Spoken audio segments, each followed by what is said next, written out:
Dude, smack my mouth and call me Kiefer Sutherland. We're back with another episode of the Blood Feud podcast. This is Neil. I'm Sam. Is this? We're in double digits, dude. Double digits, Episode baby. 10. This is a big episode. Yep. I want to say it's big for a couple of reasons. I agree. 1, double digits. Yep. 2, double digits. It's Sam's 22nd birthday. Holla. You get it? Double digits, 2 2s. Holla. Oh, yeah. Double. I didn't get it. 3, this is an episode we've been hyping up since like I'm pretty sure like we could probably go back and listen to the first episode and say like and find a reference to Krampus. We were talking about the movie at least before we did this. Yeah, for sure. So yeah. that's this episode. Episode 10 is Krampus. Holla. We them boys. Now, who is the director? Because Michael Daughtry. Michael Daughtry. You may know Mr. Daughtry from Trick or Treat, who we did an episode on a couple weeks back. It was our Halloween episode, so about a month ago. That was, I don't remember what episode that was. I can look at it. But yeah. And he was a writer, I believe, on things like Superman Returns, X-Men 2. And other than that, this is really all he's done. He's got some upcoming stuff like Trick or Treat 2, which I'm excited for. As yet to be really determined when that's going to release, correct? Yeah, they've just announced like it's happening. Okay. But so yeah, Krampus is a movie that's been on my radar for a while as a big fan of Trick or Treat. I don't know, where do we start with this? Well, you know, I had been seeing trailers for this movie. Actually, maybe not, because you told me about the movie before I'd seen Trick or Treat. Yeah. And you were like, I had kind of thought, I don't know, that movie looks super goofy. Yeah, because I think I showed you the trailer for Krampus, right? And you were like, that looks kind of goofy. Right, that's how it happened. How it happened. And you were like, you haven't seen Trick or Treat yet. So, you know, sure enough, we did Trick or Treat. And that movie's great, you know, so that made me a believer in this director. And I don't know, in the same way that movie will get you into the Halloween spirit almost instantaneously, I think this movie also does a pretty good job of that. Yep. There's not as much nostalgia in this movie. I think Trick or Treat has a lot of, like, I don't know why, it has a lot of 90s nostalgia or something. Yeah. This movie feels modern. The style is different from the filming style. If anything, it's kind of got callbacks. I mean, maybe this is why I don't feel like as much nostalgia, but to like the 50s kind of with like stuff like A Christmas Carol, you know, like it's got that kind of feel to it. Yeah. Like A Christmas Carol, or I know this didn't come out in the 50s, but It's a Wonderful Life, where like they're these Christmas stories, but like weird, creepy stuff happens in them. Like A Christmas Carol's like he meets like the Grim Reaper essentially. Like that's pretty creepy. Yeah. Yeah. And that's kind of like I kind of got a vibe like that. Yeah, I mean it's also, at least in terms of the tone of the film, there were like two films that I thought it compared to quite a bit. And I wouldn't say like it really brings up feelings of these movies, but Gremlins and Child's Play. I haven't seen Child's Play. Is that the Chucky movie? That's the Chucky movie. Yeah, which I believe haven't those seen are Chucky. both. I know Gremlins is 80s. Child's Play, was 88. Yeah, good. Gremlins is a good call. What else? You know, compared to a movie like Trick or Treat, this movie is not an R-rated movie. No, it's not very violent, actually. And that's probably one of my biggest complaints. Yeah, I agree with it. Like, I mean, not to spoil my opinion on the movie, but for me, this movie was like a 7 out of 10. I was thinking the same thing. And if it had violent, gory deaths in it, I probably would have bumped it up to like an 8. Yeah. The film's definitely not afraid to kill people. No. However, some of the deaths they're good deaths, but without the gore, without the visual, they're a little lame. Yeah, I agree. What was the other? And also, I was a little thrown off that the filming, the style of film was different. I think I just maybe went in expecting something that was similar, and it wasn't. Trick or Treat? Yeah. You mean in terms of like how it's not in sequential order? Or I don't know, something a little less straightforward is what I expected. You're waiting for like a twist or something? Which I think I'm not saying there isn't cool. I don't know if there's like a twist, but I'm not saying there aren't cool turns that this movie takes. I think there are Yeah, some really for cool sure. things that we'll talk about. But this movie was pretty straightforward, and it didn't the way that Trick or Treat had awesome characters like that. Spoilers if you haven't seen it, don't I'd skip this part, but the serial killer principal, Yeah. the werewolf sister witch, who we don't even know is a Right. who else is even in. I'm trying to think of. Well, there's the old man.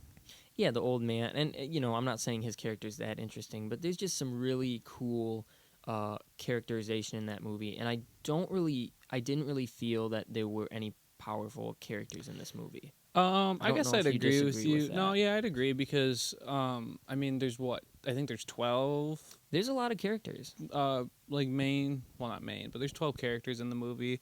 Trick or Treat really had like 4. You know what I mean? Yeah, Um, yeah, and again, very different movies. yeah. Um, So, see, I'm usually a fan of a movie like this or like something like Your Next that's not afraid to have a large cast yeah, for and sure. kill off those characters. Yeah, But I mean, I guess the characterization of the characters seemed a little because there is some characterization like with right. what's the brother-in-law's name? Howard. Yeah, who is Between David Koechner. Koechner, Between him and Tom, Adam Scott's Adam character, Scott. Yeah. there's a little bit like of development there that I liked, but it seemed kind of unnatural, or I guess quick. No, and that was one of my other not really complaints, but just something that threw me off about this movie is the cast for this movie. Before I saw the movie, was throwing me off because not in a bad way, but I was like, this is going to be interesting. Adam Scott and From David Parks and Koechner, Rec and Step Right. Brothers, you might know Adam Scott. Yeah, David Koechner from Anchorman, and was he in The Office? he was in The Office. He plays the same character he always Yep. plays, which is not. I'm not saying it's a bad thing. He's a goofball. He's like a jerk. He's like a just Yeah. and that's David Koechner. And I was getting extreme National Lampoon Christmas vibes from some parts of this movie, and that's not Okay. really a bad thing either. But Logan, I went to see that with my buddy Logan. He said that the same thing too. He was like, "Were you getting like National Lampoon vibes?" And I was like, "Yeah, that's weird." But what I was gonna say about the cast is that, I don't really understand the cast. Like Adam Scott's character, it was a little weird seeing Adam Scott in the movie, and it felt like he felt weird in this movie. And I'm not saying, You mean like him playing like a dad role, kind of? I don't think he really settled into the role. He wasn't very compelling as a character. I think what is it Toni Collette? Toni Collette as the mom. She was at least. She did a better job. I still wasn't compelled by her, but it was, I don't know, Adam Scott. I put guess me I feel you on that. put me off in this movie. I'm not saying it was a bad performance, but I'm not saying there was. What I'm saying is there wasn't really a performance to speak of from anybody. See, I'll disagree because I thought Howard and his wife Linda, played by Allison Tolman, who was in the first season of Fargo, and she was excellent in the first season of Fargo. Yeah, I think their characters. I mean, they were kind of goofy, but like they played like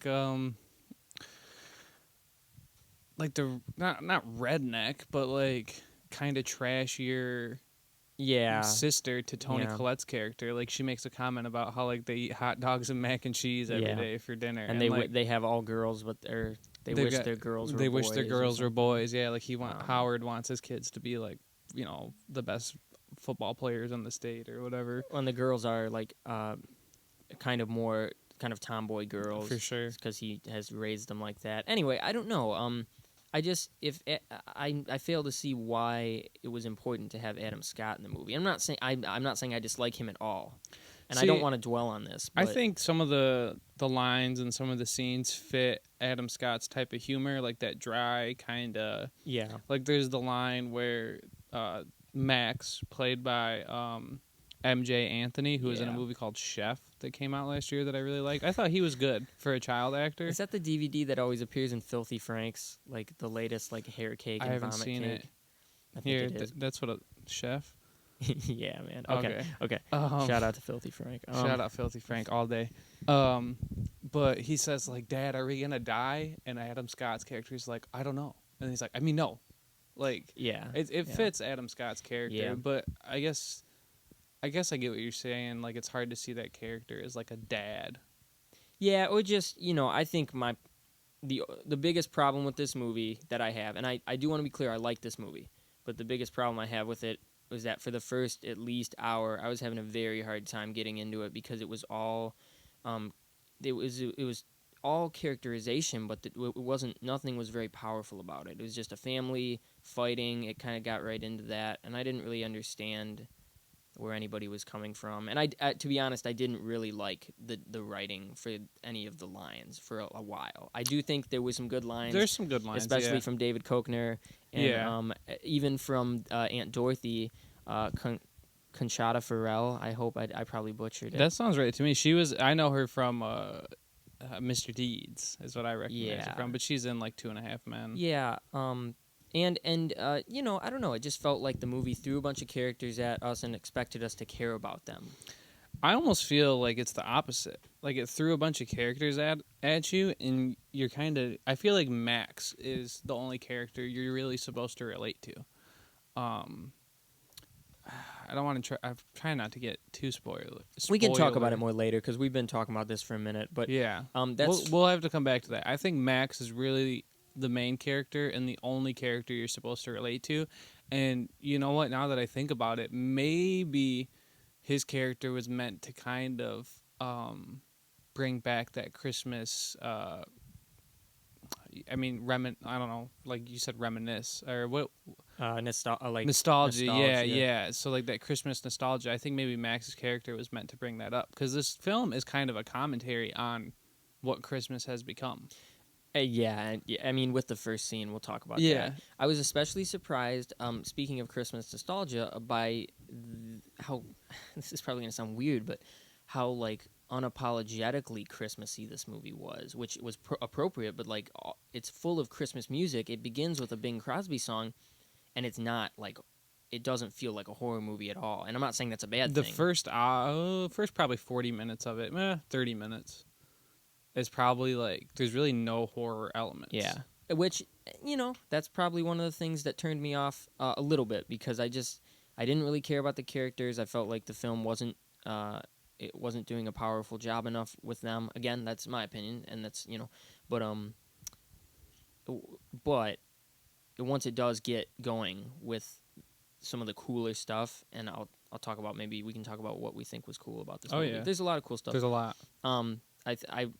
I really enjoyed it, especially the end, which, again, I think a lot of people didn't like.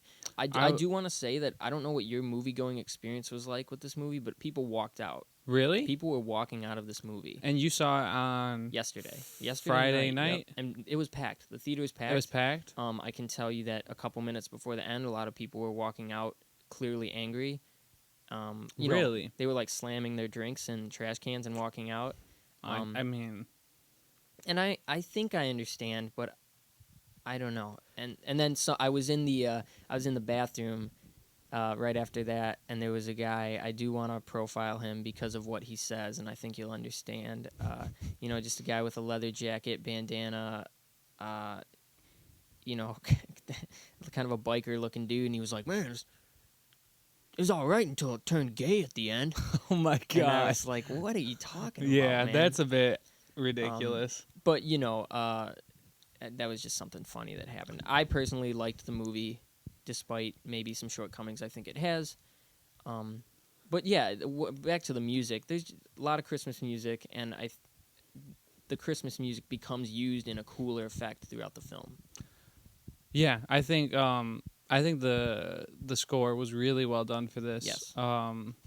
Basically because it takes these Christmas songs, carols, like the da da da like da the Bing Crosby. It's beginning to look a lot like, and then oh man, I think that song comes back at the end. There's other staple songs, but I mean, what I was gonna say is like it takes like those old like just the instrumental stuff, and it makes them like twisted, creepy, kind of. Yeah. But yeah, no, like just the use of like the traditional Christmas songs, like you were saying, was cool too. Yeah, and I think that's so. Who is in your opinion, who's this movie for? That's a tough question. Because in my opinion, like, this was just a fun kind of movie. Like, if I posted on my Facebook after I saw it, like, if you don't like this movie, I don't like you. Because, like, I could see you being like, yeah, there were some, like, lame parts, but, like, overall, this movie doesn't do anything poorly, I thought. Like, enough for you to be like, that was such a stupid movie. Yeah. Like, I feel like you have to go into it with an open mind and realize that you're watching a Christmas horror comedy. Right. I mean, that is kind of like a niche genre, I guess. Yeah. But I think it's not like I don't think it's like a movie where, like, oh, we want to watch a comedy. Oh, let's go watch Krampus. I feel like it's a movie where, like, if you're a fan of Trick or Treat, if you're a fan of something like Shaun of the Dead, maybe, if you're a fan of, like, B movies, Yeah. which not to say that this is a B movie, but it's kind of got vibes of that. I don't know. I don't know either. What do you think? I was on the ride home. I was with my buddy. I was like, I think we both said that it was just a fun movie, and I didn't really expect Logan to like it because me and Logan generally and often disagree on horror movies. Big time, yeah. So I figured he was going to hate it, and I was going to go into it and like it, and it almost came out. We equaled out. We both thought it was okay. It was a fun movie. We liked it, and I kind of couldn't understand why people were shitting on it. Exactly. That's what I mean. Like, if you don't like this movie, I don't like you. Like, that's how I feel about it. I think people expected something different, and they probably don't know this director. They probably haven't seen Trick or Treat. Right. I don't know. I can see you being disappointed with this movie if you saw Trick or Treat. I was a little bit disappointed. Really? See, I think if you liked Trick or Treat, you're probably going to like Krampus, at least enough to say that it was worth watching. Because, I don't know if we've mentioned this on past podcasts, this director stated that Michael Dougherty, right? Michael Daughtry? I don't know. I suck. No, it's Doherty, I don't know. He imagines Sam from Trick or Treat and Krampus kind of sitting around the same table they're in the same universe. Yeah, I tried watching it. I tried to see if I could pick out any Trick or Treat references. I did too. And I don't think I saw any. That would have been fun, but it's like okay. if you just would have saw like Sam somewhere, or like a burlap sack or a pumpkin, like a random pumpkin, like that would have been cool. But I mean, I'm not mad that there wasn't a Trick or Treat reference, but yeah. So I don't know. This movie, I think this movie's like more of a comedy than I think the PG-13 makes it feel like that. I feel like if it would have been an R and like it had the gore, like if you wouldn't have changed anything else and just had more gore, I think it would have been more of a horror film. Yeah, and I would have preferred a little less of the cut and dry. I'm gonna call it maybe a little bit of the lampoony family time that takes up a lot of this movie, and more kind of weirdness that that lives within a movie like Trick or Treat, with, you know, even the scene where, and you can't do this in a PG-13 film, but where the serial killer principal is carving up a real head with his son. Because I will say, like, one of my favorite parts of the movie is like that 10-20 minute sequence, not to spoil it, but after the family time and before Krampus shows up, when we get to the spoiler talk, I'll tell you exactly what I'm talking about. But I think it was one of the better sequences of the film. Okay. And you know, on that same note, I think the last thing I'll say is that it's the lack of quirkiness in this movie that I think was something that I wished there was more quirkiness, you know, because I'll give you that. It was pretty straightforward. It was pretty modernized, and it felt like I don't know. It didn't feel quirky enough to what I expected. But, you know, that's my expectations. And bottom line, I think you should still watch this movie. I recommend it. I was saying to Logan, I could see myself, just as you and me were talking about watching Trick or Treat every year on Halloween, I could see myself watching this on Christmas. Christmas Day. Yep. It's such a fun movie. I mean, I'm not, you know, a big fan of a whole lot of... I mean, I guess I shouldn't say I'm not a big fan. Like, I like Rudolph the Red-Nosed Reindeer, and I like Frosty the Snowman. But, like, this is a movie I would much rather watch. Yeah. Rudolph. Yeah, exactly. Absolutely. I don't know. If there's anything both movies do well, it's they encapsulate the spirit of the holiday that they... Yeah. And it'd be funny to see this director do more holiday movies. There's a you know, reference. the The Easter Bunny reference, and it kind of made me think like, what if? What if? Or like, what if he made like a Thanksgiving Yeah. movie, or what other holidays could you do? St. Patrick's Day would St. be too. Well, It'd be too. Leprechauns already. Leprechaun. I don't know. I think these are the best. I can't see another. Columbus Day. That would be a social commentary at that point if Columbus was like, what other holiday? Labor Day. They've that already might be anti-American. They've already done like a Mother's Day and a Father's Day. I feel like. Yeah, I don't know. It's tough to say. You could do a birthday movie. You could do Krampus too. You could do. Honestly, if he made a Krampus Trick or Treat crossover, I wouldn't be opposed to it. That would be. It would kind of remind me of not in the same way, but Jason versus Freddy. Freddy versus Jason. So okay, would you want it to be Sam versus Krampus, or would you want them like working together? Or I mean, the Sam versus Krampus angle is interesting because like, what if it's like there can only be one evil holiday spirit? Yeah, it would be. That would be a little much for me. I feel like, but I wonder how else could you do that? Maybe they couldn't really. They could team up, but they're different holidays. I don't see. Right. Like, I guess that'd be the hardest part is why would a Christmas demon and a Halloween demon be together? Here's what I can see. Similar to that movie short that showed a pumpkin seed going on, we could see a brief movie short where Krampus and Sam are in the same instance somewhere in some context. Maybe it could be a short film. That's more realistic to me. A short film, than a Freddy versus Jason full length feature scenario. Now I'm really thinking like, how could you do this? That's actually really cool. Like, would it be like, I don't know, Sam gets wrapped up as a gift on Halloween, and then he gets unwrapped on Christmas, and Krampus isn't too happy about it? Or are they enemies at all, or are they friends? It's hard to say. Well, because I mean, Michael Daughtry did say like he could see them sitting around a table sharing drinks, right? Like they would be buddies, like Yeah, because they're all trying to just lay it down for their holiday and kill the human race. Maybe like a wrestling theme tag movie. Team. Yeah. They'd fight the Easter Bunny in a turkey. Maybe it would be. Maybe they make it like the Avengers. Maybe that's what they're doing.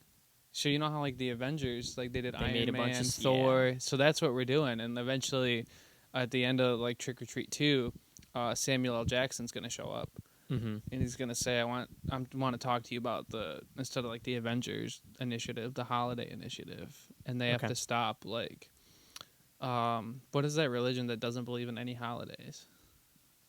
Oh, is it they come to your door, right? Is it them? Jehovah's Witness? Jehovah's Witness. That's it. Witness. Yeah. So they don't like celebrate birthdays. They don't believe in any holidays. Yeah. So maybe like Jehovah's Witness man. See, now it sounds like a South Park episode. A little bit. But that's funny. His name literally could be Jehovah's Witness. And no offense to any Jehovah's Witness fans that we have on the Blood Feud podcast, but I'm just trying to think of a way to get these holiday spirits teamed up. Well, it might be something we have to wait for. For now, I'm going to say that I think you should see this movie. Keep an open mind. I'm going to leave the Freddy versus Jason Avengers tag team wrestling superhero debate for another time. But that is interesting. Yeah. The fact is that it's cool that Michael Dougherty, I don't know, it continues to build a world, even if the films are drastically different. And so, spoilers? Yeah, so go see the movie. We're going to talk in depth now. Spoilers. We've talked enough without spoilers. So. We came close a couple times there. That was a long talk. I know, I'm sorry if we spoiled anything. I'm not. You should have already seen Krampus. This movie's legit. Right, so back to... Movie of the year, 2015. Eli Roth Krampus, 2K16. Oh my God.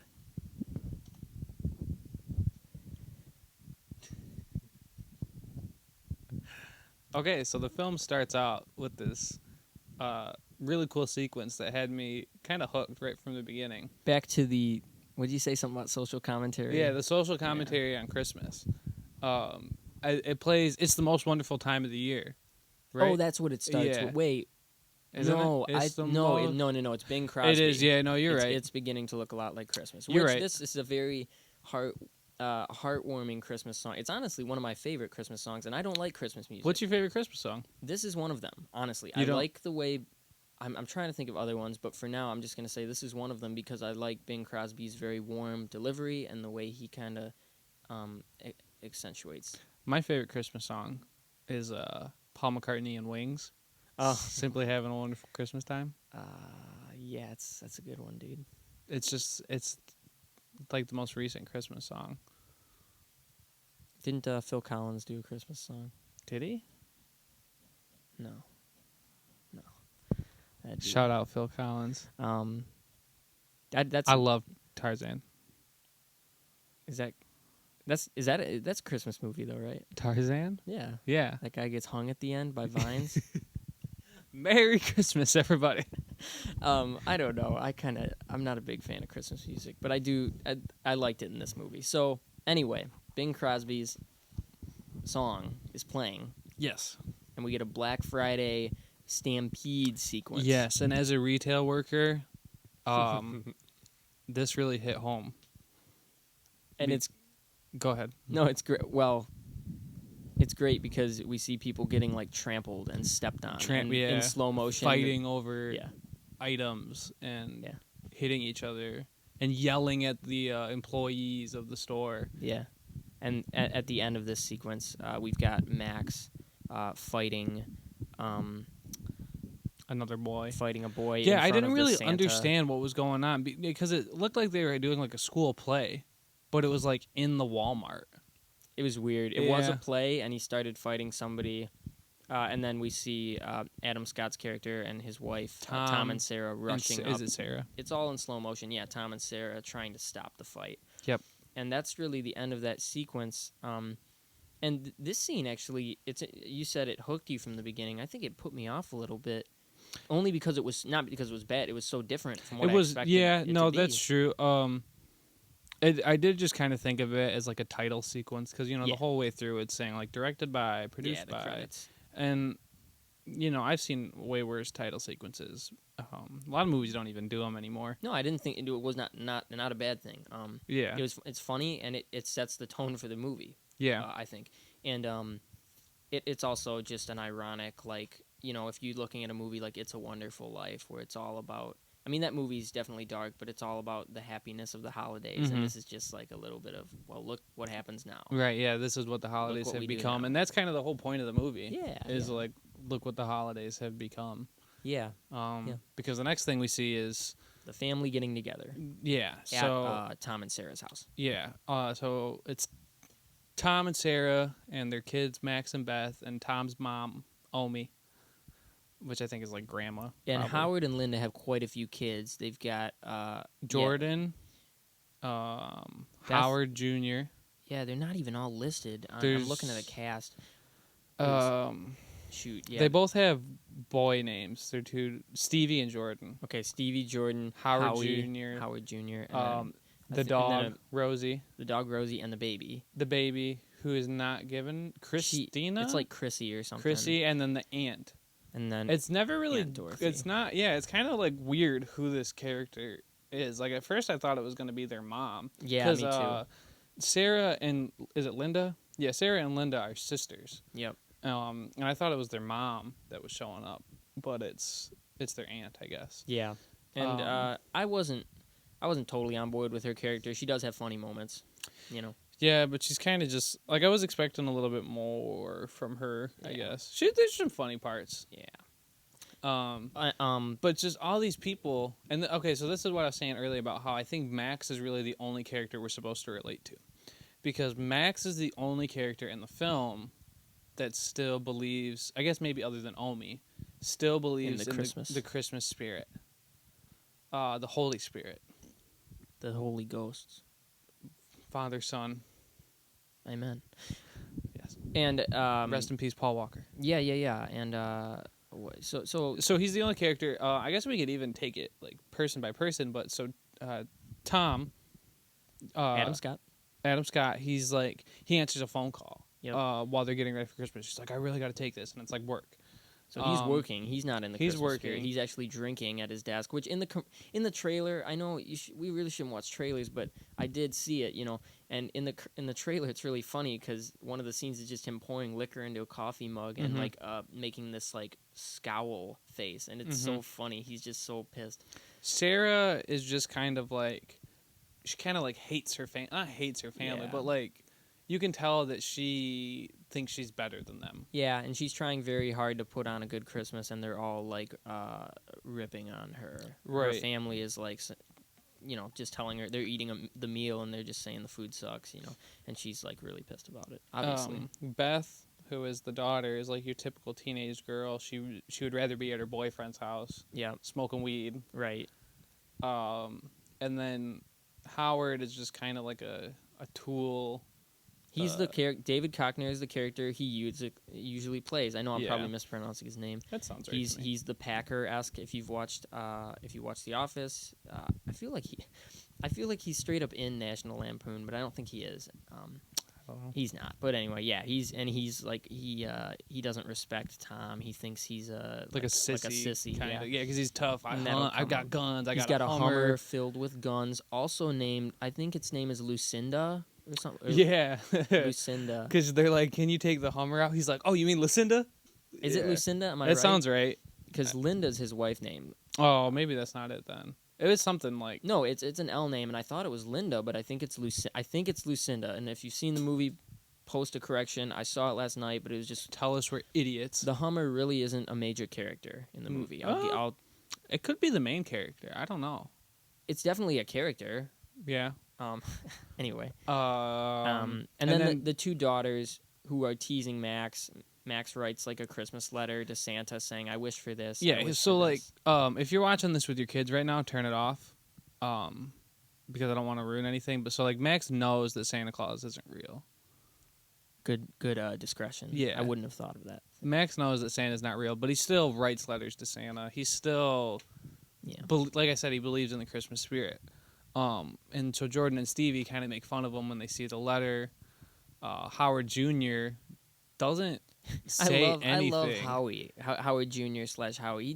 That moment when he walks in the door and Max is trying to connect. He's like, "What'd you ask for Christmas?" And Howie has this dead-eyed look with his just mouth open, and I was laughing. It reminded me a lot of the kid from Trick or Treat. Yeah, who the principal. Yeah, I thought it was the same kid for like a minute. Yeah, that's really funny. I wonder if because it's been like 7 years. Yeah. Okay. So and then Omi still kind of believes in the Christmas spirit. Yeah, Omi, we haven't described her character. She is the Tom's mom, Adam Scott's mother. She's German. A German woman. I'm going to say this was the thing that I thought was the stupidest about this movie. The fact that she was switching from languages and that everybody could understand her. Yeah, What? It was like, what's the point? You know what I mean? And sometimes there were subtitles and sometimes there weren't. And I'm all about trying to get behind something a director is doing, but I couldn't. I thought it would have been totally fine if you just gave her a German accent. Because then there's a point where she speaks to English and she can do it fine when she tells her story. I read online that the lady that played Omi, let's look her up to give her credit real quick. Don't want to be rude, but... Oh, no, it's Krista Stadler.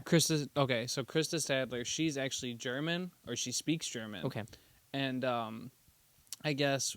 because of that whole switching aspect, when they dubbed the film for German audiences. So in German, all the characters are dubbed into speaking German. And in the scenes where Omi is speaking German, she had to speak like an Austrian dialect. Like, so that it sounded like she was speaking a different language. And like, that's to me, actually interesting. It was just like, give her a German accent, yeah. I think, and you're fine. It might have been something where Michael Dougherty wanted to pay homage to the fact that this is a classic, an old, ancient German folklore. Yeah, but I just think either make her speak German the whole time. Yeah, and then Max can understand her perfectly, but then he doesn't speak it. You know, like he doesn't Yeah. speak. She understands English, but she doesn't speak English. But there is a moment when Tom, Max's dad, starts speaking German to her. He does and say a maybe couple you can lines. assume that they don't allow German in the household from anybody but Omi. It just didn't make sense. Yeah. I think we can agree that it made no sense. And like it's not really like super relevant to the plot of the film. Like it's not something worth getting hung up on. But it's just one of those little things that's like that could have been handled better. It did annoy me, especially in the scope of the fact that the first hour is just kind of a lot of idling like this. Although it's setting up the fact that this family is not in the holiday spirit. They're not happy people. They're not being very gracious people. And who are Howard's two Jordan girls? and Stevie. Jordan and Stevie they find Max's letter to Santa and make fun of it, and they start reading it out loud, and it ends up being a bunch of really sentimental stuff about how Max wants Christmas to be how it used to be. He wants his parents to love each other again. He wants Howard and Linda to love each other and not wish that their kids were boys. And it ends up being like kind of turning around, and then they start fighting. That part was actually kind of funny. Yeah, like there were some laughs in my theater because like when they say like I know Howard wishes that he had boys instead of girls. Like, or Dad does not wish we were boys. And there's other sequences where Howard is like getting his girls to wrestle and say, "Get him in the chokehold. Yeah. What are you doing?" And like clearly, they have guns. It's so funny. Anyway, so that's kind of the setup for the movie, and then the last thing we see is a nice conversation between Tom and his son Max about this letter, and he's like, you still got time to send the letter, and just kind of Max is just saying how he's sad, and he's like, Tom's like, I know, but we got to work together as a family, and that's what families do. And he doesn't. He's like, really what's the whole point of family? He's like, well, you have to I thought this was actually a good line. Yeah, he says something it's like people trying to be friends and trying to, you know what I mean? It teaches even though they're very different people. Yeah. That was a nice little see, you talked all that crap about Adam Scott. There were like a couple moments. Anyway, but and then like so Max has the choice to put the letter in the mailbox or not, and it was kind of a funny turnaround where he starts to put the letter, package it up, and then he rips it up very quickly. I kind of was a little iffy on why he did that. I know, because it seemed like he turned it around, like his opinion on I feel better now, and that's where it's these moments where you can see that the story is just kind of trying to move forward, right? And I mean, honestly, like we just skipped probably like 30 minutes of the film. You know what I mean? Was there anything else you wanted to talk about? No, and like that's the thing is like there's really nothing that needs to be talked about with that. It's all set up. Oh, we never talked about Aunt. What's her name? Dorothy? Aunt Dorothy, yeah. Yeah, nobody likes her. Her Christmas sin, I guess, is like she just wants to get drunk. Yeah. Like she's all about like the peppermint schnapps and she's always drinking something. Yeah. So everybody does have that's a good way to put it, a Christmas sin. Everybody does. Maybe Sarah, maybe Toni Collette is the only character that she's very bitter this whole movie. That's what I think it is. It's her bitterness towards her family. Like she has that line, I said it earlier, but like Howard and Linda's side of the family aren't happy with the food that she says, why don't you go back eating mac and cheese and hot dogs, which is pretty funny. Yeah. But, so this scene where he rips the letter up, the pieces kind of fly out the window and toward the moon, in a very mystical way, and then the clouds roll in. Yeah, immediately it gets bad. And this is the start of the sequence that I said was like my favorite part of the film. That's interesting. This is the build up to like the actual horror. Yeah. So like the first part we've got just like the build up of the characters, and then this sequence right here is the build up to the horror.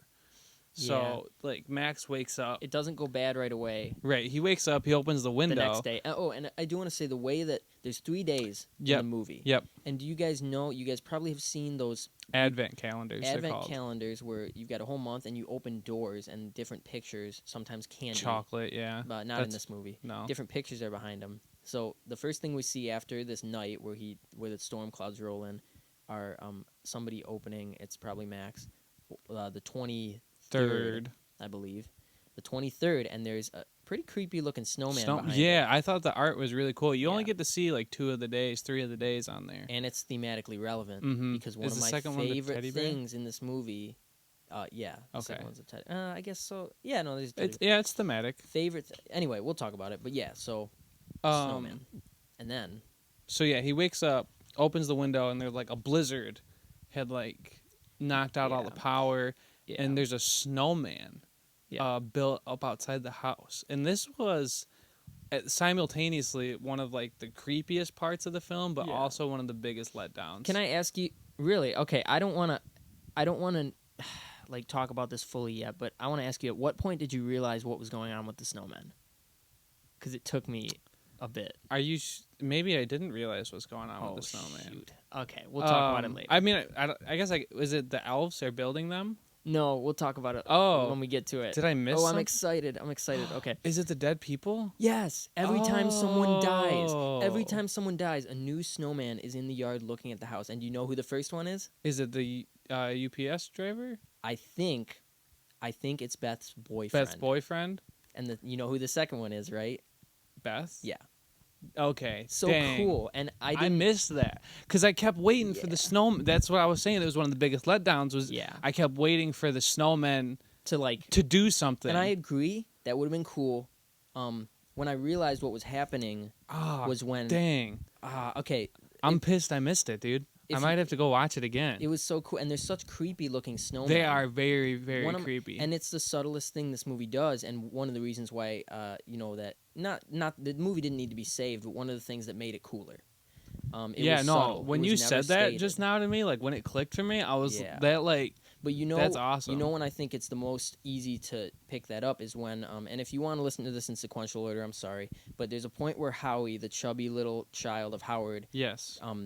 kicks the bucket. He gets taken by some creatures, and Howard, his dad, goes gung ho, tries to go out the door to save him, and there's more snowmen, and the camera focuses in on a little fat yeah, snowman. I remember that and snowman. Me and Logan were like, oh my god, that it's every time someone dies, it's a snowman, and it's great. Very interesting. Awesome. It reminded me of if you've read The Shining, the book, there's a scene with some hedges. It's not in the movie, but there's these hedges in the book that every time you're not looking at them, they move, and that's not what the snowmen do. No. But it's just a similar creepy Yeah, aesthetic. okay, because I like that a lot actually. Actually, I think I like that better than having the snowman like come to life It's and do subtler. something. It's subtler.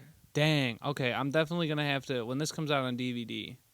Yeah. I'm gonna have to, maybe next Christmas. And I'm not I'll have to confirming. rewatch it. I'm not confirming that No. the first snowman is the Beth's boyfriend, but I Yeah. think it would make sense because Well, it could also be the because it could be the salt truck driver. yes, or that van. Oh no, the van driver was in the van. Well, I don't know. Yeah, he was in the van when they find him, but it could be that salt truck driver. I think, But I like that. because then when they go to Beth's boyfriend's house, the whole family's like. Been ransacked, basically. Okay, so anyways, let's get back. But this is relevant because shortly after the power's all out, there's one snowman in the yard, and then Tom and Sarah, everyone's just like, it's a snowman, who cares?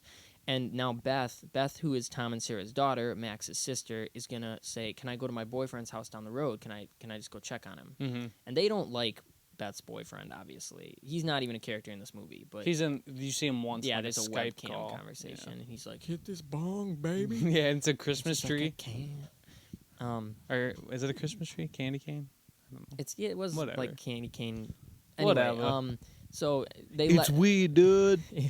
we the best. We the best. They let her.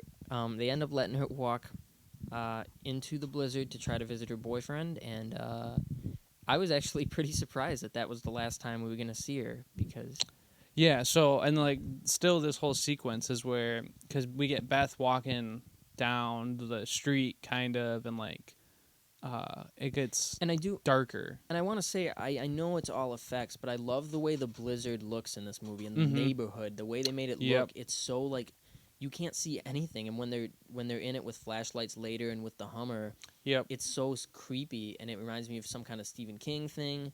Stephen King. It reminds me of The Mist. Yeah. Oh, wait a second. That's so ironic because this has nothing to do with the movie, but we saw this movie last night, and then our buddy Mark came over, and he was like, "Have you ever seen The Mist?" Nothing to do with Krampus, but that's weird that you just brought that up. Do you like The Mist? Did you like that? Have you seen that? I've movie? never seen it. I think maybe we should do an episode. I would like to. You know what? I've never seen it. If you're listening to this right now, leave us a comment if you want us to do The Mist. if you don't want us to do the mist, Maybe. if you don't care. Yeah. Because that's a very mixed movie. I don't want to get too off topic, but have you read the book? No, I haven't. It's a short story. I have Yeah. it down here. Okay, because it's different. Hmm. And I know a lot of people that hate that movie. And for me, that's one of my personal favorite movies. Interesting. I love that movie. Okay, we're gonna have to I'll have to at least watch it, and then I think we should do it. Yeah. Okay. Okay. So Beth is in the blizzard. She's walking. It's spooky, and this is actually the first introduction to Krampus.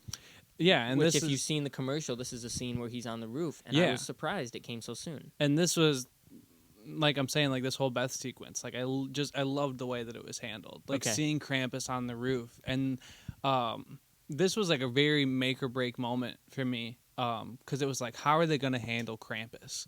And the special effects, not just on Krampus, but on some of the stuff later in the film, I thought were excellent. Like seeing him jump, like, because Beth sees him and freaks out and starts running. Yeah. And Krampus is jumping, like, from rooftop to rooftop. Yeah. And this kind of, like, gave me a hint. Like, I think I read, like, an interview where the director says that, you know, Krampus, he's not like he's a killer, but he's not just your typical killer. He's still got that Christmas spirit, and he's kind of playing games and having fun, and he likes the cat and mouse aspect of it. And there's always, I want to say another, I don't know if I think I've said it. One of the best things about this movie is the sound design, and whenever Krampus is around, you can hear these kind of sleigh bell sounds in the distance. And the chains, but too. I think they're chains. Yeah. I don't even think they're bells. I think they're the chains. So it's great. And so Beth eventually finds this van where a dude is dead inside it, and she kind of freaks out about that. Mm-hmm. Gets under this van, which is in the trailer, and I'm thinking, like, I didn't think, you don't really find out if she dies here, but you can kind of assume maybe, especially though if you're paying attention. That's the other cool thing is I didn't catch it until later, but there's a second snowman shortly after this in the yard. See, I just thought of something that might discredit your theory there. So the thing that kills her is the Jack in the Box.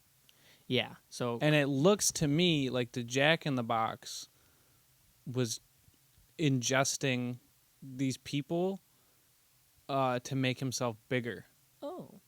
Right? I mean, I'm not saying that the people are inside the snowman men. I'm just saying the snowmen they're building represent them. So you think the elves that are with Krampus are built? Oh, okay. I thought you were saying like the people are in the snowmen. It could be. I like that. I knew that the Jack in the Box was ingesting them. I didn't really think that the first Jack in the Box was the thing that ends up in the house. I think it is, and that's cooler. Yeah, like so, see, that's cool. Wow. See, I think there's a lot of different. It's weird that we both missed things. There's subtleties. I think that's cool. No, I don't think they're inside the snowman. Okay, yeah, all right. There could be corpses inside the snowman, but especially now that you're talking about the Jack in the Box, I don't know. But I think each snowman is just another death that has something to do with the family. Sure, yeah, okay. I feel that. Anyway, who knows? I would appreciate if you have some feedback on this. If you think there's something else happening, leave a comment. Yes. Anyway, so yeah, the Jack in the Box thing comes out. I didn't even think about that. So I think that's what's going on. I think so too. Because you can kind of see like the Jack in the Box. We're jumping ahead again, but it's kind of like a snake. Yeah. Where you can like see the people. It's creepy. In the you can hear body. It digesting them inside. Right. Yeah. Anyways. Yeah. So now we've kind of got, and you were saying this was your favorite sequence now? Yeah, that whole build-up from when Sam sees the snowman to when Beth dies. Oh. You're saying that's your favorite? That whole, like, 20-minute, 15-minute build-up to, like, when Krampus first shows up and makes his first kill. Well, then there's kind of a lot more build-up. Yeah, there is more build-up, for sure. Some of it I appreciated. I don't know. I thought there was some idling here that I wish there would have been more creatures, because when the creatures actually do show up, I think it's really fun. Yeah. So what really happens? I'm trying to think. What's of note? They're like, I think this is when Tom and Howard go out. Oh yeah, with Lucinda the Hummer. I'm going to say it's Lucinda. It's got to be. It's got to be. And this is kind of where they go after Beth. the characterization between Tom and Howard takes place, because Howard kind of Yeah. sees Tom. He makes fun of him because he was an Eagle Scout. Yeah. So they go out and They're in Lucinda. They can't see anything. They find a plow truck where somebody has been ripped out because the glass was punched in. Krampus is going around killing people. And at that point they find Beth's boyfriend's house. It's completely smashed in, so they grab the guns from the Hummer, break the guns out. It's a funny scene. I appreciated that. when they get the guns out, When they get the he guns hands Tom the revolver, and Tom's like, "This is it's real heavy," and he goes, "It's Linda's." Yeah. Yeah. Tom's like not comfortable with these guns. Anyway, so they go into Beth's boyfriend's house, and I liked how there's snow everywhere inside the house. Yeah. It's like it was, and everything's broken. There's a gingerbread cookie nailed to the fridge with a knife. Yeah, that was really cool. And doesn't he say, Howard says something here, like, what kind of sick bastards or something? He says something like that, and it was funny. Yeah. I don't. And then this is where I thought that it was going to pull a trick or treat on us, and we were going to find out that the film wasn't taking place in sequential order, because you hear Beth scream. Oh. And so I was like, okay, they're going to come save Beth. Yeah. Like, I thought it was kind of like playing with when things were actually right occurring in the storyline. Yeah. But that's not really the case, and I guess I don't really understand. I mean, maybe that was the case. I don't know. But they just don't make it to Beth in time. Well, but Beth was there during the day when she sees Krampus. That's a daytime scene. Yeah, it was still I guess. light, and they were out at night. So anyway, they hear the scream, and they end up making their way back to the Hummer Lucinda with their guns and flashlights, and you never find out who's screaming. Maybe because the Jack in the Box was imitating the voices, remember? Oh, yeah. So maybe that's what it was. Yeah, that's a cool theory, too. And then this is where we're introduced to another creature, quote unquote. You never really find out what it is. Yeah, It's and this was a disappointing aspect of the film to me. Yes. So there's like this burrower type thing. Like a tremor type tremor thing that comes through the snow, and it grabs Howard, and Tom ends up saving him. I was hoping to see a little bit of gore here, but we didn't. And you see his leg afterwards, I know. and he says it's got like bite marks on it. Here's a moment, and especially because this burrower ends up being much more major than we think. It would have been cool to have some gore, to have people get ripped in half by it. You're trying to pull them out, and you only pull the upper torso out. Right, or like I don't know. It like pulls him into like the snowbanks, and some kind of like We Are Still Here, where like it would have been cool if it would have pulled him into the snowbank, and then just like blood shoots out. Like, so you can see moments where an R rating would have benefited this movie. Yeah. I have to wonder. I can't help but wonder. Is like, was it the studio that was like, maybe try to not make it R-rated? Was it Michael Daughtry was like, I'm gonna try to make like a family Christmas horror movie? It's hard to say. That's my gut instinct, is he wanted to make something a little more family friendly for the holidays. Yeah. But I don't know. Maybe that's just how he ended up making it. He wanted to make a different kind of movie. I don't think as a director you say, I want this movie to be this rating. I think you make a movie. I mean, maybe. Maybe.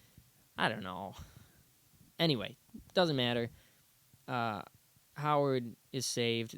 Lucinda is crushed. They make their way back to it. It's burning and exploded and crushed. The Hummer. And they get back to the house, and everybody starts panicking. They're trying to not have the kids find out what's happening. They have Aunt Dorothy take them in the kitchen, and she gives them peppermint schnapps. She teaches them how to make peppermint schnapps. It's really funny.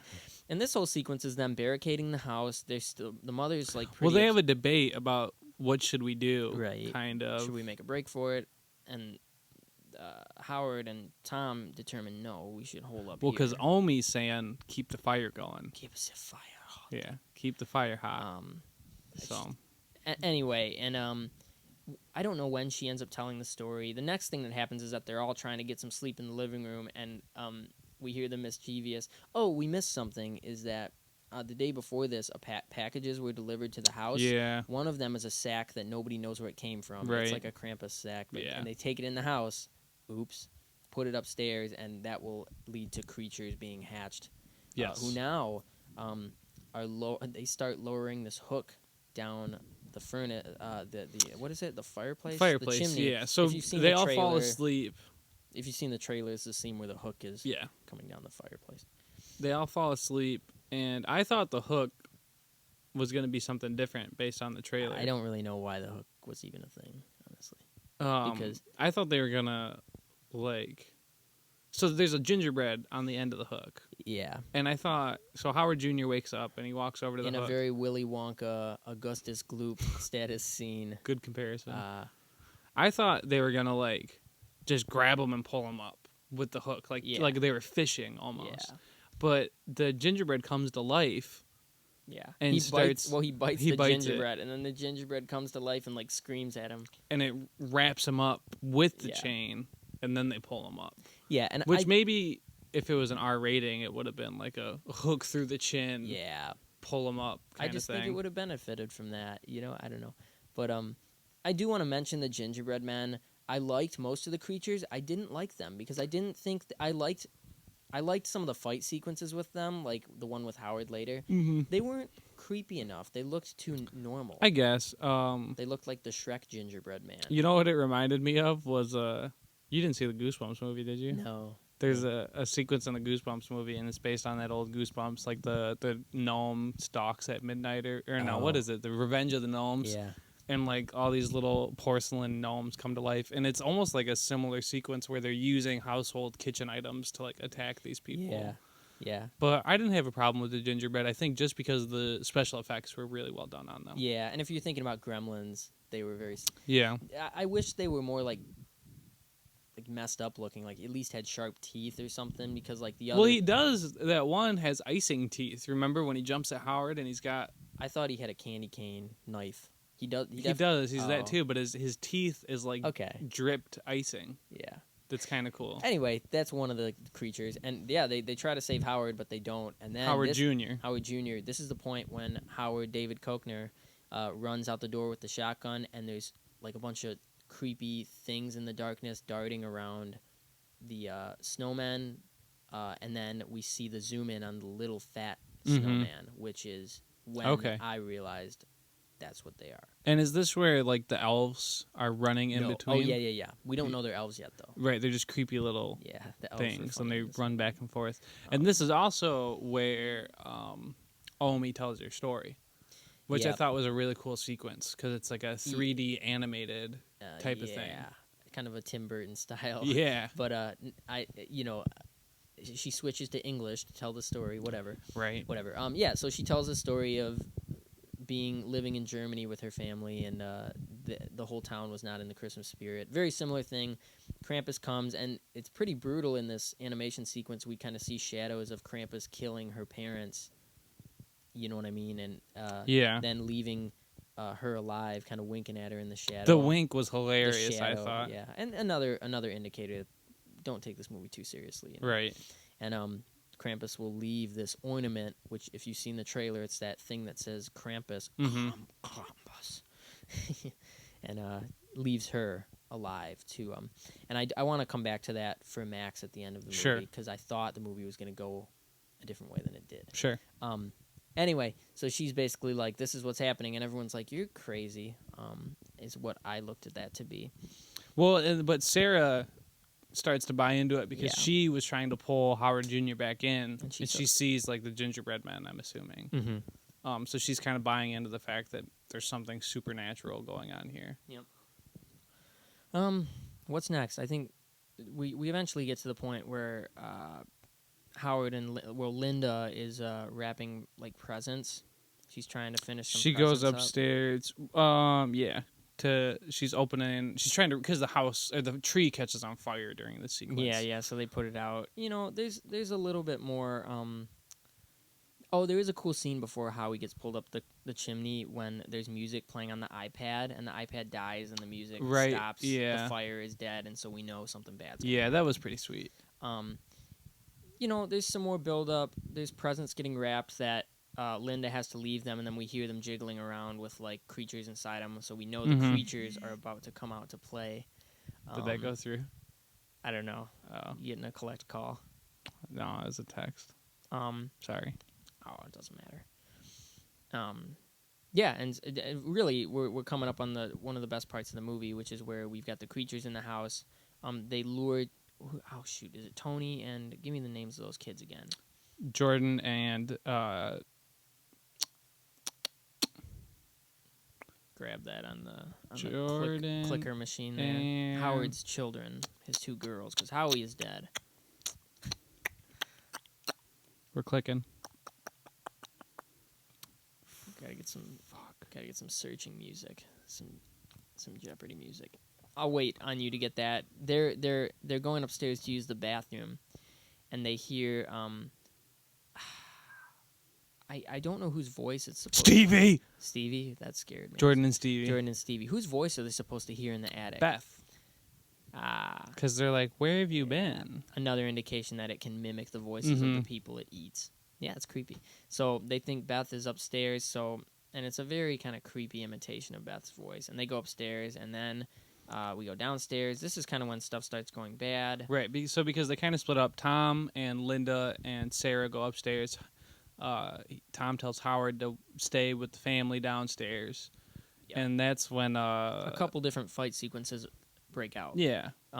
Sarah and Tom and Linda go upstairs to see what's wrong, and then Howard ends up going into the kitchen because he hears some commotion. Yeah. And I like these fight scenes in the attic. The attic scene was pretty creepy. Yeah. The kitchen scene was kind of funny because they see the open present boxes, and they're like, "What?" And then they hear this like digestion sound. Mm-hmm. It's really gross. And then we see this thing sits up. It's from the trailer. The big face that screams with the teeth, and it's got a yeah, organic. I don't know what's a good word for it, but it's not a. It's like part of it looks like a toy, but then the mouth is like an alien maw. Yeah. And it's like a worm thing. That's a good word. And another cue that this is the same Jack in the Box is it starts at the Jack in the Box, and then there's like a tunnel blanket that yeah. forms the worm part of it, and then the top is this jester creepy ass head, and you see one of the kids' boots getting sucked down, the legs of a child getting sucked down. It reminded me of like. That I don't know. It was gross. It was really cool. good, and like I'm surprised that like that didn't get it an R rating. Yeah, because like it's very grotesque. Yeah, So I was very happy about that. Tom tries to shoot it. Some other creatures come in. A teddy bear that bites. The Sarah's teddy bear. arm. There's the robot. There's a robot that with like knives, and then the angel. The angel's cool. The angel is really with creepy. The tongue. Yeah, with the tongue, and like it's like whenever it shows up, like there's always a strobe light. Yeah, it pounces on Sarah. I think Linda's the one that gets bit by the bear. So they fight these creatures. It's a cool sequence. The worm gets away. The jester Jack in the Box gets away. Oh, Sarah gets hung. Yeah, Sarah's She's getting like hung getting with Christmas lights. And this is where Linda kind of goes into badass mode, and she grabs the axe that Sarah had brought up for a second. She, gets Sarah down, takes the angel out, takes the bear out, takes the robot. She takes out everything. The bear gets stabbed in the eye by an icicle. Very gross. Yeah. She throws it out the window. I feel like it's making fun of like action movie sequences a little bit. Right. It's really funny. And then I missed this. So the Jack in the Box is trying to escape. It escapes down the miraculously large vent that these people have in their house, which is kind of ridiculous. But and she says, "Not my daughter." This line wasn't very good. She says like fudger or something. Oh, you fudger. I missed that then. Yeah, it's not very good. But and then meanwhile in the kitchen, a very hilarious fight sequence is happening between Howard and the gingerbread men. Yes. 3 of them, and there's a gingerbread house, and he kind of walks in, and we see their silhouettes around the house, and then they start like shooting him with a nail gun. And he gets this like piece of wood and as a shield, and eventually it's a cutting board. Yeah, it's a cutting board. Yeah, and so they've got him cornered, but he's able to shoot this lamp. And in another moment where it's making fun of action movies, he blows up a lamp. It probably wouldn't happen, and they go flying. It's like it's like an explosion that looks big, but it's like a little mini one. And it like they're all on fire on the floor, like screaming, and it's funny. And then they realize they can like jump at him and light him on fire. So he kind of takes some shots at him. And the dog gets the last one. And I don't think we really did that scene justice, but that was a scene where a good scene. I enjoyed the gingerbread men. Yeah. And then he has a funny line after that. He's like, I just almost got killed by a bunch of Christmas Right. cookies or something. Because they're like, you're not gonna believe what we saw upstairs, Yeah. and he's like, I just fought gingerbread men. Basically. And the creatures come back pretty quickly. The ceiling in the living room falls through, and there's more fighting, and the big worm thing is in the living room, and this is when it kind of all goes to hell. Yeah. In the midst of this fight, they kind of take some of them out. Aunt Dorothy steps up to the plate. This is one of my favorite scenes. She has the shotgun, and she says something, and who says, like, they hear some sounds. She's standing right in front of this window, and she says, like, oh shit, elves, or something. Somebody says that, and I don't see Really? who would know about that. I don't remember that. Yeah, somebody says, like, oh shit, elves, or something, and then the window, like, explodes, and they all come through, like, behind her, and it's so funny. And yeah, She gets dragged out. This is kind of the final sequence of the film here. Yeah, she gets dragged out. They grab the baby, and Howard is like, he says something like, "Screw this fairy tale bullshit." Yeah, and he like runs through He the runs elves and out. runs out, and it was kind of disappointing because that's the last we ever see of Howard. With and a of lot of these characters, Aunt Dorothy. I think the final sequence is disappointing. Yeah, But yeah, and they're kind of taking all these characters away, and they leave, like, Tom and Sarah, Tom, and Sarah, Max, Linda, Max, and Omi, like, tied and to the Stevie hadn't died upstairs. It was just Jordan. Yeah, they rescued Stevie. They're tied to the mantle, or I don't even know if they're tied. They're just the elves kind of get like weapons that Yeah. they're like. So they're in the threatening them house, with. and they finally decide to go for the plow truck that is still in the. They're like, if we can get to the plow truck, we can escape. So they make a last. They're making the Scooby-Doo plan, and it's a desperate escape attempt, and they leave the house, but Omi shuts the door and stays behind to confront Krampus. See, and this was another part where I was kind of disappointed because Yeah. earlier in the film we see Omi sharpening knives. Yeah. Like she's getting ready to have fight. this confrontation with Yeah. Krampus because she's seen Krampus before.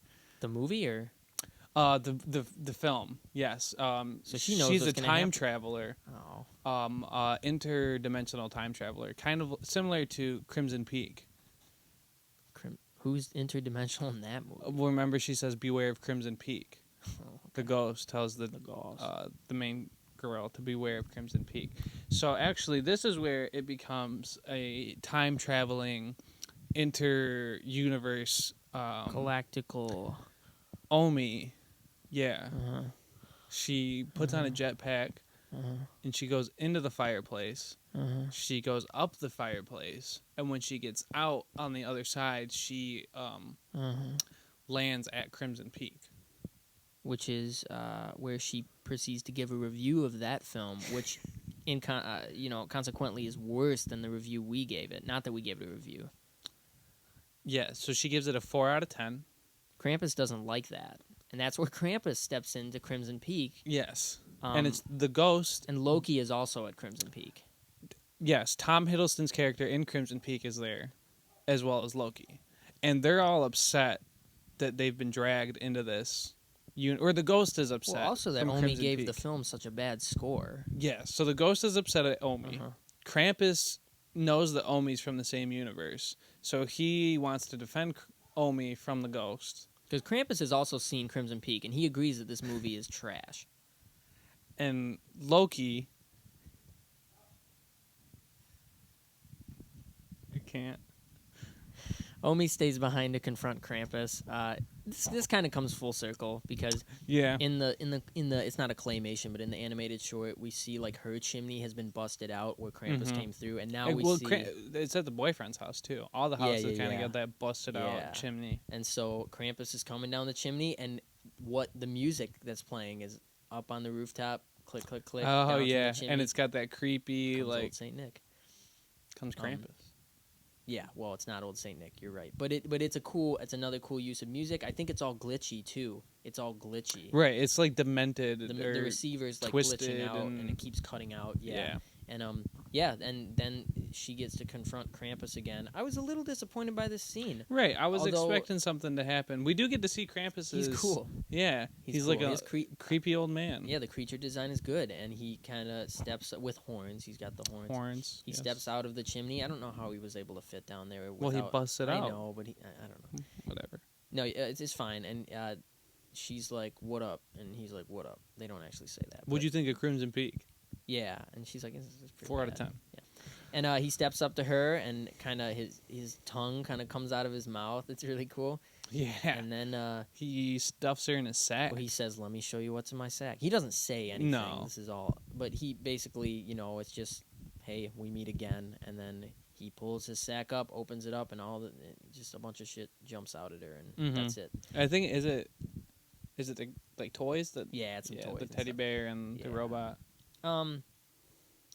Yeah, and then we have So they're Tom, walking, Sarah, Max, and Linda and Stevie. and Stevie. I keep forgetting about Stevie trying to fight their way to the plow truck, and this Yes. burrower kind of The keeps burrower taking comes people back. out. And this was a really disappointing Yeah, part. yeah. So they see the burrower, and Tom's like, "Just go, like Yeah, you have to trust me." in a last stand style with the shotgun. Right. He dies, Everybody's gonna end up dying here, except for Stevie and Max. yeah. And so they get to the plow truck, and Linda gets taken, Sarah gets taken, and she's just kind of like, "I love you," and then Yeah. I don't and know. this is where I felt like they could have done something more with the creature, shown it, or had these characters die in different ways. Or imagine this. Imagine almost a straight up battle sequence where they're fighting this army of elves. The burrower's there too, and all the creatures kind of come together and they're fighting. Right, like something like people are that would have been dying. better. And what's weird is, so when they get into the snow truck, some elves show up, and one of them grabs Stevie, and Max ends up pushing one of them, Out of the and the truck. burrower grabs the elf. Yeah, So is it? I don't. that was strange. Maybe you could assume that, like, I don't know. They're savage creatures, but I don't. Right. That was weird to me. Yeah, I don't know. leaves a lot to be desired there. Yeah, but just the way that all 4 of these major characters are killed off within like a minute. A minute, yeah. And in probably the most dissatisfying way, because Yes. it's you can tell the movie's just trying to get on with it, and I don't know. We spent time with the characters. Give me a good death here, Right. Which again, I think Trick or Treat had some great deaths, and I don't know. And then this is really like the ending, because Max. Well, and we think he's gonna drive the plow truck and escape, and you know what I thought? He gets out of the plow truck. He's standing there alone in the blizzard. All the creatures are gone, and I thought he's got his. Well, no. Oh no! He steps out of the plow truck, and Krampus is there, and he gives him the same ornament that he gave Omi, wrapped in Max's torn up letter. Yeah, and the whole sequence of him seeing Krampus was kind of cool, because it's like Krampus and the elves are kind of having like this little party as they prepare to go back. Well, but that's not what I'm talking about. Not yet. Oh yeah, you're Because right. First, You're right. Krampus just shows Yep. up at the plow truck, gives him this ornament, and leaves. And I was like, oh well, it's gonna cut to like 30 years later when Max has a family, and it's gonna start again, and Krampus is gonna come for him. Because Krampus came back for Omi. He didn't kill Omi. I assume he knew he was gonna eventually get Omi. So I was like, okay, so we're gonna this is how it's gonna end. We're gonna see Nick with his I keep saying that. Nick. Max. I don't know. We're gonna see Max with his own family. That's not what happens. That would have been a really good ending, I think. It would have been cool. Yeah. I think what happens in this ending is cool too. Yeah. No. Yeah. For sure. But now I'm like, what's happening with this movie? Because Max kind of goes back to where the elves, Santa, and Krupa, Koopa Kid. Krampus, and his I don't know if you caught the reindeer. They're like The reindeer look sweet. demented Yeah, reindeer. and they're like button heads. They're having a party, kind of tying up the remainder of. I think they had one person. Stevie. They had Stevie, yeah, and he's like, and this is great. He says, "Hey asshole, give me back my family," Yeah. or something, and he throws the ornament, the Krampus ornament, Yeah. at them, and it And it kind of melts It melts into and the snow. This huge volcano hellfire portal Yeah. erupts, and I like this scene. So I don't know. So that's it. That's No, it. Thanks for listening. We'll be back next week. to I'm review- Neil. I'm Mario, I think. Super Mario or just regular Mario? I am. Who's the transsexual bird? I'm Birdo. Oh, yeah. Fun fact: very first transsexual character in a film, Birdo. in a game. I'm Birdo. So I feel like there's an expectation that somehow Max is going to be able to save his family, Right? here. And they end up Krampus drop like the elves drop Stevie into the hell portal, and then Krampus kind of comes up. He laughs at him. Yeah. Well, Krampus and Max. I feel Saint like I've Nick. called. I don't know where the Nick is coming Old from. Saint Nick, dude. Old Saint Nick. They meet on the edge of this portal, and he's just like, I just want my family back. I take it back, And there's a point where Krampus licks his tears. Oh, It's like yeah. tears, and Krampus, oh no, not licks it. He reaches his big old finger His out, and fingernail. his fingers are cool in this movie.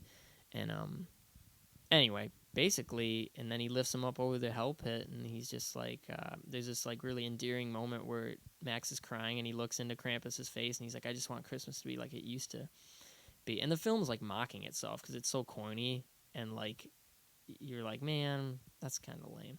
But and then Krampus laughs in his face and drops him down the hell portal. Yeah, and then he wakes up. And I thought, I kind of was This like... is when people walked out because they thought something else was going on. Yeah, I thought it was going to end right there for a minute. And then he wakes up. As if it's all a dream. But I think I'll talk about the hints that you can decode that very quickly that it's not. And he runs downstairs, or he opens up the calendar. Well, he's in his bedroom again. He opens up the 25th. There's a picture of Santa. Everything is as it was before this night. So everyone's it was alive. all a dream.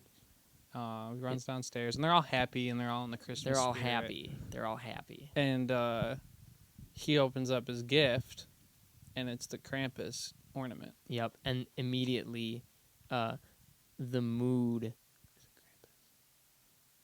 What'd you hear? Did you hear Krampus? It's Krampus.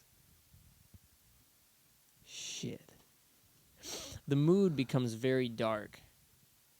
Yeah. And all the family members hone in on this ornament like it's a homing device.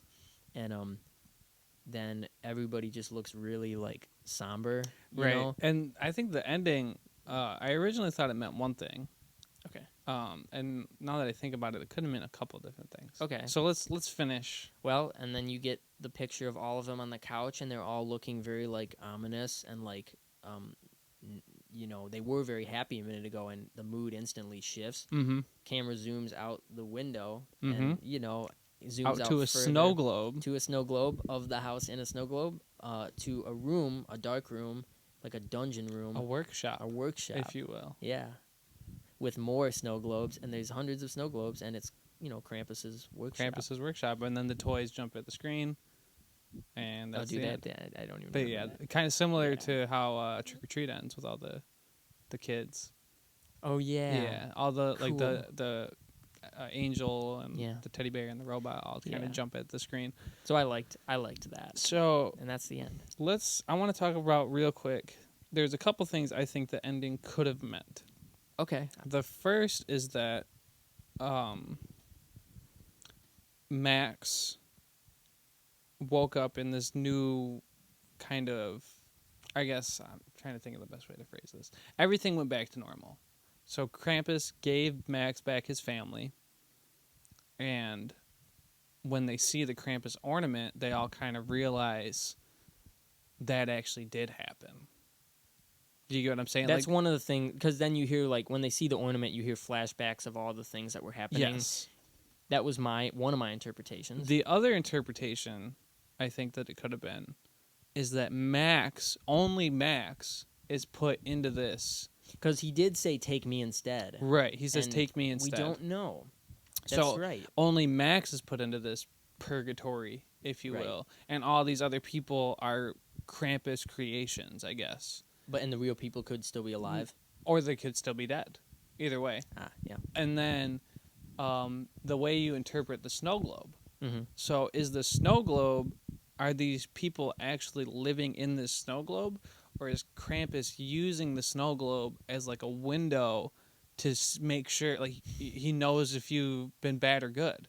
That's really So cool. is this just a window to make sure that this family that he's given a second chance to is still gonna hold up the Man, Christmas spirit. those are great interpretations. I don't think I care which one is which. No, I yeah, think I don't that's have a opinion on like it's Well, this one. I didn't think about the window one though. Maybe those are his portals. Like the snow globes are his portals into different parts of the different families. Well, what's that's interesting how he keeps tabs on them. is when on Thursday night after I saw the film, Yeah. I saw a commercial, and I forget what the commercial was for, but it's Santa Claus, and he's got snow globes, and he's using them to look in on people, like he knows if you've been bad or good. Oh wow. So I don't know if that's like a part of the Santa Claus mythos, where he uses snow globes to observe, like that's how he does it. That's cool. But I think that's an interesting. If you guys know anything about, if you're big Santa Claus the fans, Santa Claus mythos, and you can confirm that, that would make a lot of sense. Because my immediate interpretation was that they're trapped in the snow globe, and there's other people. These are all the people trapped in. That right? Because there's different snow globes. Yeah, and it's kind of like their own private little hell. But maybe these snow globes are just him. These are families that he's visited and previously. Maybe the ornament is just a reminder, and they remember, oh, that happened. Yeah. I think it's interesting. It could go either way. I don't know. Yeah, and I don't know if I would even make a determination. But maybe, what do you guys think? What would you guys rather see? And is there a different interpretation? And what is the mythos of jolly old Saint Nick? Coca-Cola.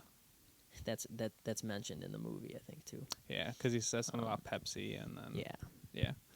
So in the end, I ended up liking this movie. I wasn't really a believer for the first hour or so, but I think, especially after this conversation, I think I like it a lot more. Too. I do, yeah. No, I there was feel stuff the same I just way. didn't realize was happening, and I think that says something about the film, that there are a lot of subtleties going on beneath the surface that I don't know. It's not really super straightforward. Characters weren't super memorable, but I think in the end, this movie really isn't about the characters. No. It's about the aesthetics. It's about Krampus, really. It's about Krampus, and the sound design is excellent. The Christmas music is used to great effect. I don't really understand how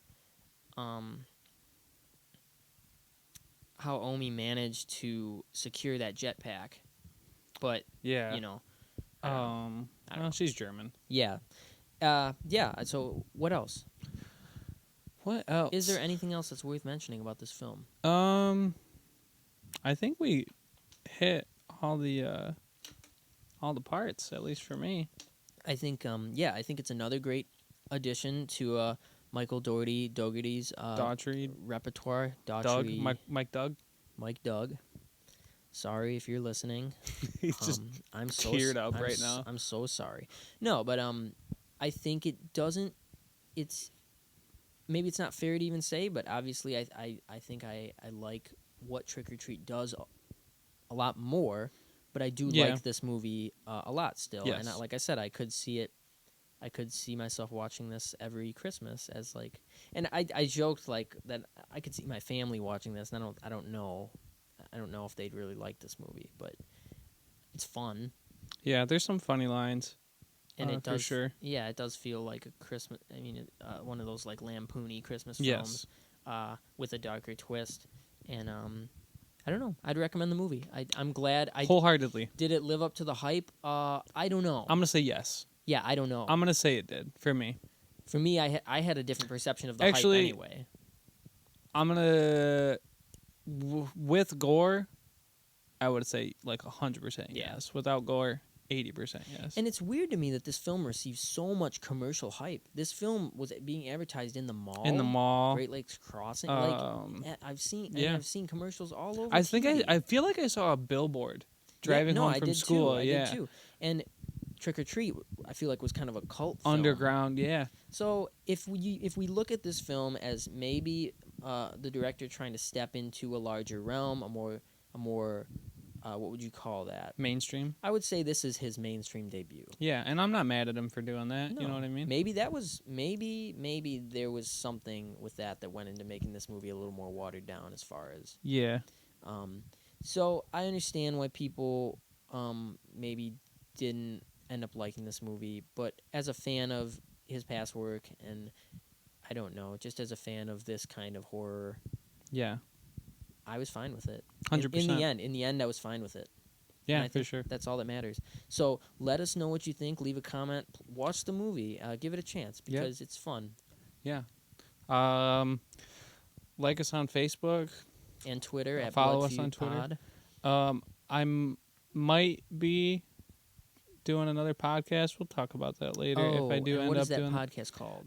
If you go on Facebook, they're called Popular Static. There's just Okay. some dudes I have a class with doing same kind of thing. They're just starting out trying to make a name for themselves in the podcast world. Now, is their whole episode going to be about Krampus? I think what they normally do is they run through like current events and movies for a little bit, and then I think they usually do like a couple movies per pod. Like they spend less time Okay. per movie, but I think they'll do like Right. a new movie and an old movie. And yeah, I'm glad you're going to be going to rep this movie. I mean, it's not for sure yet, but that'd be cool. yeah. And we'll see. I don't know what we're going to do next. Right, And I was just about to say, like, this almost feels like, not that podcasts have seasons, but maybe this is the end of season 1. This didn't. We apologize. This did end up being a little bit longer than the other episodes. So season finale. I think what we will do maybe before the holiday, maybe I don't know if we should wait. This sounds stupid. I don't know if we should wait until Star Wars comes out, but maybe we definitely want to do kind of a top movies of the year for us. We definitely need to wait till the end of December because Okay. there's some stuff coming out that I want to watch. Well, we might take a break then here, and we'll wait until the rest of these movies come out, and then maybe even end of December, beginning of January, we'll come at you before we start another round of these movies with kind of our favorite movies of this year. We're probably going to step out of horror and just kind of touch on. I think it'd be okay if maybe we did like our favorite horror film and then like our top 5. Yeah, just movies in general. Because there's been some great. I mean, if you're especially remembering the beginning of this year, some great movies that came out this year, and SpongeBob. Yeah, absolutely. SpongeBob movie. Absolutely. And we'll be talking about them. So you know what I think we could do if there's interest in it. Maybe we put up a poll on our Facebook. I guess Twitter you can do that now too, but I think Facebook has the most people like our likes. Yeah. And throw out maybe 10 movies from our list that we have of movies that we're thinking about doing, and letting people vote. Yeah. On what movie they want us to do. Yeah, I know. We've got one listener who is was asking us about doing like the entire VHS series. I don't know. We'll see what we can do about that because that I've seen the first one, but I've seen all 3 of them. You have? Yeah. We could do something like that eventually. We'll keep you posted on that. But we will put a poll up and we'll see what happens. So for now, thanks for sticking with us. For sure. Yeah. No, everyone that's listened to 10 episodes so far, we appreciate it. For real. It's been awesome so far. We're gonna leave you for the holidays, I think. Watch Krampus. Have a Merry Christmas. Go watch Krampus have a on Merry Christmas. Have a joyous Kwanzaa. Happy Hanukkah. Happy holidays. If you're Jehovah's Witness, happy December. Yep. I'm Metal Gear Solid. And I am the Phantom Pain, obviously. And we'll see you next time. We'll catch you when we guys. catch you. Merry Christmas.